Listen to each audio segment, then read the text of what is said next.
Hi everyone, my name is Daile Kaplan and I appraise photographs.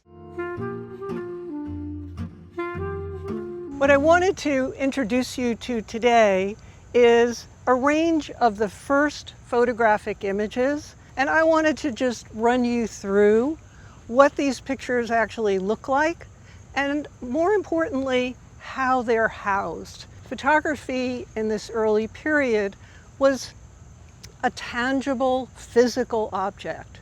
It's something that, in the case of the Daguerreotype, you can see that it shifts from negative to positive, depending on the angle of vision, and the support is actually a copper plate that's coated with silver.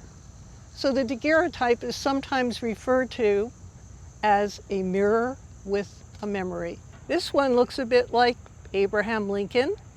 Color photography is many decades later, and so anytime you see the introduction of tinting or color, it's hand done. The other image that people often confuse with a Daguerreotype is an Ambrotype. An Ambrotype is actually a photograph on glass, and those are generally produced in the 1850s.